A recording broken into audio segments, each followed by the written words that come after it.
Bien-aimés frères et sœurs, bonjour. Voici venu votre moment tant attendu de méditation quotidienne.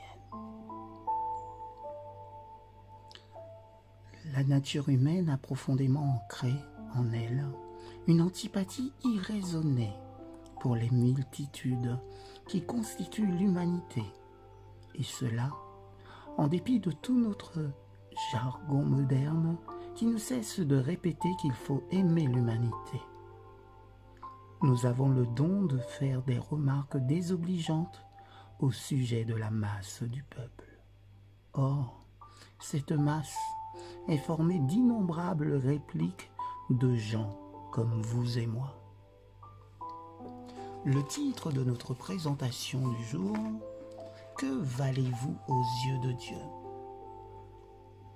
Lui qui n'a pas épargné son propre Fils, mais qui l'a livré pour nous tous, comment ne nous donnera-t-il pas aussi tout avec lui par grâce? Romains chapitre 8, verset 32. Nous ne pouvons embrasser d'un coup toute la portée de ce verset. Cette promesse est cependant une réalité dont nous pouvons vérifier l'exactitude. Dieu nous aime comme il aime son Fils. Il aime l'homme tel qu'il est, quelle que soit sa situation, quoi qu'il ait fait. Dans le Christ, l'homme trouve ses plus merveilleuses possibilités.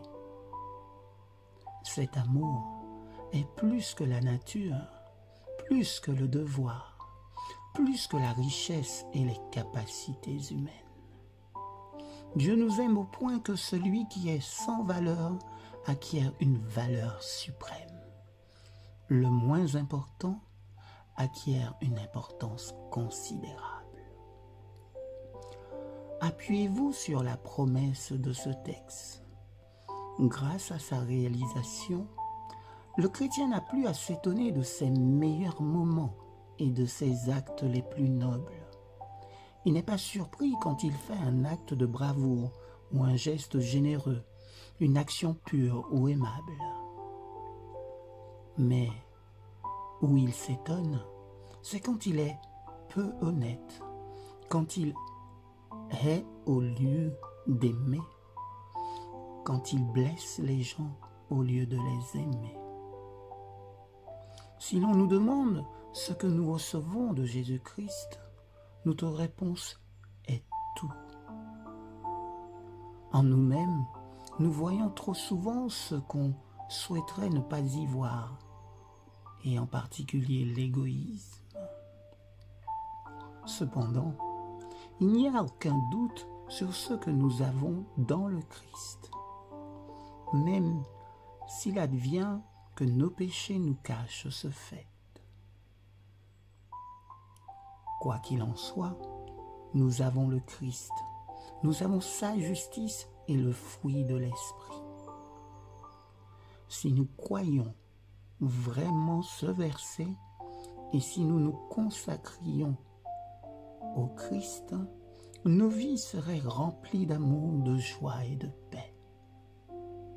Trop souvent, nos regards s'arrêtent sur nos défaillances et sur celles des autres.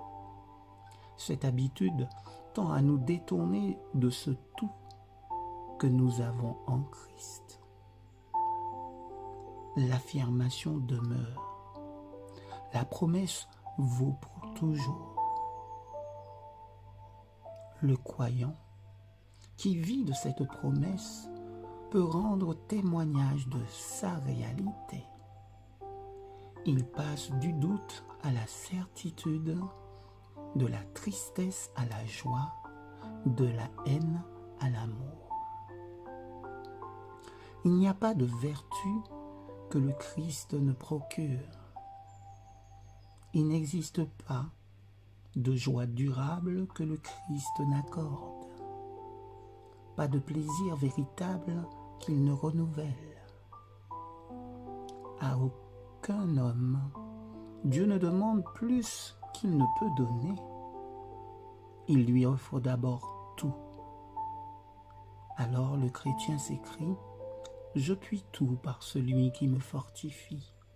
Philippiens chapitre 4, verset 13. Amen.